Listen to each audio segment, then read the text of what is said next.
नमस्कार, मैं विशाल। एक बार फिर से आप सभी का स्वागत है। मैं बार बार बोलता हूँ, जोर जोर से बोलता हूँ कि इस सरकार का राष्ट्रवाद और हिंदुत्व सिर्फ चुनाव तक सीमित है।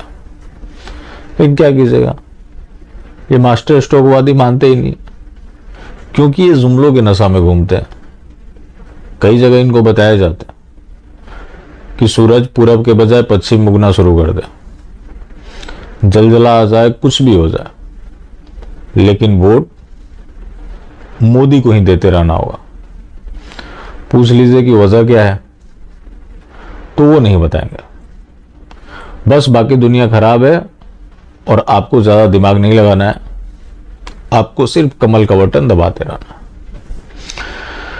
तो अब जो केंद्र सरकार का राष्ट्रवाद और हिंदुत्व है वो सुप्रीम कोर्ट में जाकर एक्सपोज हो गया, जो कि हमेशा होता है, कोई नई बात नहीं है।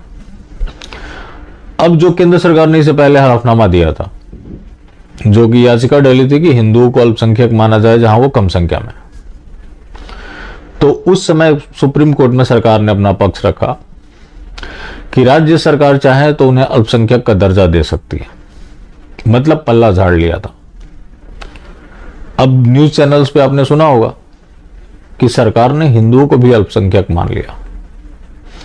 अब सरकार ने यू टर्न लिया है कि इसके ऊपर फैसला सिर्फ केंद्र सरकार ले सकती है, और माइंड मेकअप करने के लिए हमें समय चाहिए होगा, क्योंकि जो राज्य सरकारें और जो स्टेक होल्डर्स हैं उनसे बात करना पड़ेगा। लेकिन ये नहीं बताया कि उसे कितना समय चाहिए होगा, बस समय चाहिए होगा, काफी है।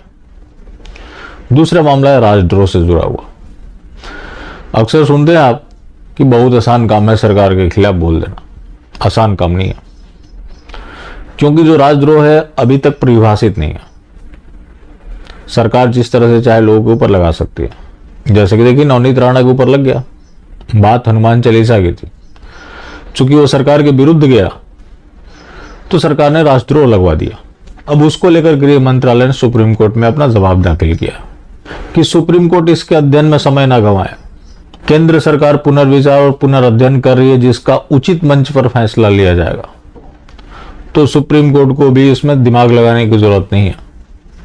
केंद्र सरकार फैसला लेगी, जब लेगी, तब तक जैसे चल रहा है चलते रहने देना चाहिए।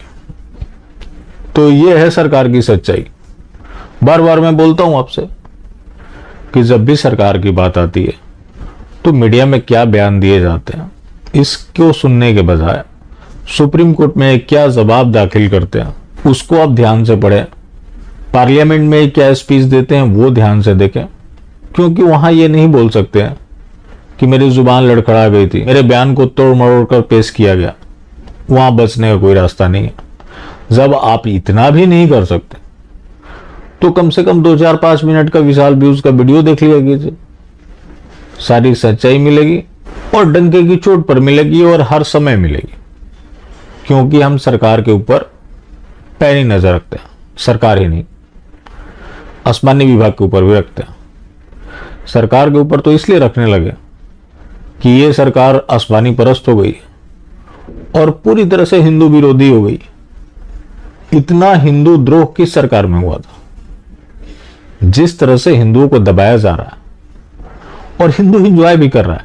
ऐसी घटनाओं में मास्टर स्ट्रोक एंजॉय ना करें, वरना ऐसी घटनाओं में बाढ़ आनी है, जो कि लगभग आ चुकी है। कोई भी एक ऐसा सरकार का आप स्टैंड बताएं जो अपने वोटर के साथ खड़ी हो। लेकिन इनकी खासियत है कि ये मुद्दों को भुनाना जानते हैं, और जो समस्या है उसके नाम पर ये वोट मांगना भी जानते हैं। बेशक जहां समस्या ना हो वहां भी समस्या पैदा कर कैसे वोट लिया जाता, ये तरकीब इनके पास है, जिसका ये लोग भरपूर फायदा उठा रहे हैं। कोई भी आप मुद्दा उठाकर देख लीजिए, कोई भी आप नीतिगत फैसला उठाकर देख लीजिए, जहां पे आसमानी विभाग के साथ ना हो। यहां तक कि अब जैसे कि मैंने अभी हाल में चर्चा किया है, मोदी जी हिंदुओं का मजाक भी उड़ाते हैं। लेकिन क्या, हिंदू हृदय सम्राट है। रही बात अमित शाह की, जो कि दो ही जोड़ी है जो बीजेपी को चला रही है, तो अमित शाह जहां हिंदू हित से जुड़ा हुआ मामला होता है वहां तारीख पर तारीख मांगते हैं, जो कि इस मामले में भी आपने देखा जो राजद्रोह से रिलेटेड मामला था वो गृह मंत्रालय के अंतर्गत आता है, वहां भी सरकार को समय लगेगा। सीए के ऊपर समय लगेगा क्योंकि अभी कोरोना है। तो जब तक कोरोना रहेगा इस तरह की घटनाओं को तो आपको झेलना ही पड़ेगा, जो कि काफी तेजी से चल भी रहा है। बाकी जिंदा रहें तो फिर मिलेंगे, और मिलते रहेंगे तो जिंदा रहेंगे। मिलना जुलना जारी रखा है, लेकिन हाँ, मास्टर स्ट्रोक वादी बिल्कुल भी ना हो।